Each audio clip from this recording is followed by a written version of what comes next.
இந்த வீடியோவில் ROCE and ROE அப்படின்னு சொல்லக்கூடிய ரெண்டு ப்ராஃபிட்டபிலிட்டி ரேஷியோ பற்றி டீட்டெயிலாக டிஸ்கஸ் பண்ணலாம்.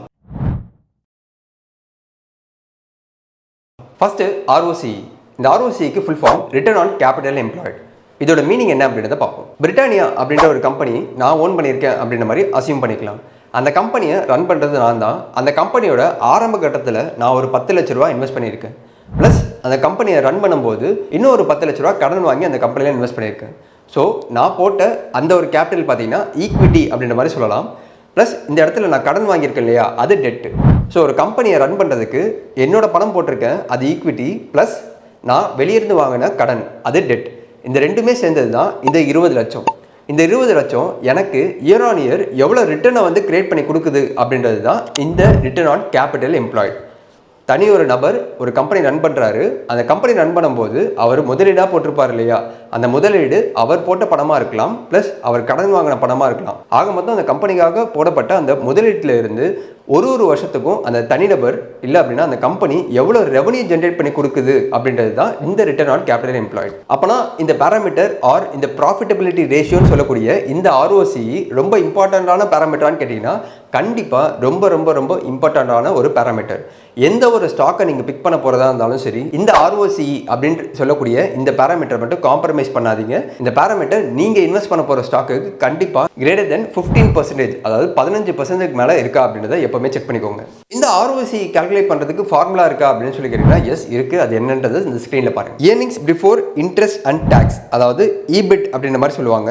ஒரு சில வெப்சைட்டில் வந்து பார்த்தீங்கன்னா PBIT அப்படின்ற மாதிரியும் இருக்கும். Divided by capital employed into 100. Capital employed அப்படின்றத எப்படி கால்குலேட் பண்ணுறாங்கன்னு பார்த்தீங்கன்னா capital employed equal to total asset minus current liabilities. இந்த அசெட் லைபிலிட்டிஸ்னால் என்ன அப்படின்றத அப்கமிங் வீடியோஸில் பார்ப்போம். ஸோ இப்போ வரையும் உங்களுக்கு ROCEனா என்ன, இந்த ROCE ஒரு கம்பெனிக்கு அதிகமாக இருக்கணுமா கம்மியாக இருக்கணுமா அப்படின்ற அந்த இன்ஃபர்மேஷன் தெரிஞ்சிருக்கின்ற மாதிரி நான் நம்புறேன். இப்போ அடுத்து ROE. இந்த ROEக்கு full form return on equity. இந்த ROE கால்குலேட் பண்ணுறதுக்கும் ஃபார்முலா இருக்குது. Net income divided by share holders equity into 100. இந்த ROE ஜஸ்ட் ஒரு சின்ன எக்ஸாம்பிளோட பார்ப்போம். பிரிட்டானியா அப்படின்ற அந்த கம்பெனியை நான் ரன் பண்ணிட்டு இருக்கேன் அப்படின்ற மாதிரி அசியூம் பண்ணிக்கோங்க.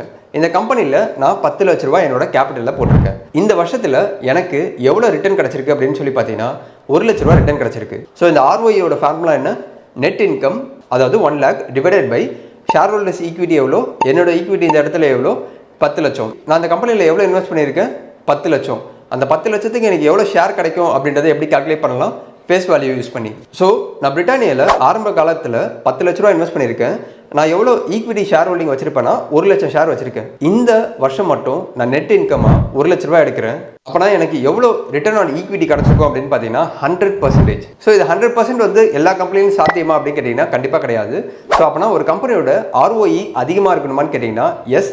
எப்படி நம்ம ROCE கிரேட்டர் தேன் 15%ஆக பார்க்குறோமோ அதே மாதிரி ROEயும் நீங்கள் எந்த ஒரு கம்பெனியில் இன்வெஸ்ட் பண்ண போகிறதா இருந்தாலும் சரி கிரேட்டர் தேன் 15%ஆக இருக்கான்னு பாருங்கள். இந்த ROE அண்ட் ROCE நீங்கள் எப்போவுமே வந்து ஒரு ஸ்டாக்கு கால்குலேட் பண்ணிகிட்டே இருக்கணுமா அப்படின்னு கேட்டிங்கன்னா கண்டிப்பாக தேவையில்லைங்க. இன்றைக்குள்ள காலகட்டத்தில் பல டூல்ஸ் வந்து இருக்குது. லைக் ஸ்க்ரீனர், மணி கண்ட்ரோல், ஸ்டாக்கேஜ், இந்த மாதிரியான வெப்சைட் யூஸ் பண்ணிவிட்டு நீங்கள் ஈஸியாக வந்து அந்த பேராமீட்டர்ஸ் வந்து அதிகமாக இருக்கா கம்மியாக இருக்கா அப்படின்றத ஜஸ்ட் ஒரு query போட்டு பார்த்தீங்கன்னாவே உங்களுக்கு தெரிஞ்சிடும். இந்த வீடியோ பார்த்துட்டு நீங்கள் கண்டிப்பாக போய் எல்லா ஸ்டாக்கோட ROCE அண்ட் ROE வந்து கால்குலேட் பண்ணணும் அவசியம் கிடையாது. டூல்ஸ் யூஸ் பண்ணுங்கள். அந்த டூல்ஸ் தான் வந்து உங்களுக்கு ரொம்ப ஃபாஸ்ட்டான ஒரு ரிசல்ட்டையும் ப்ளஸ் எஃபிஷியண்ட்டாகவும் இருக்கும். ஸோ கண்டிப்பாக ஒரு ஸ்டாக்கோட ROE அண்ட் ROCE ரெண்டுமே முக்கியம். ரெண்டு பேராமீட்டருமே கிரேட்டர் தேன் 15% இருக்கா அப்படின்றத எப்போவுமே செக் பண்ணிக்கோங்க.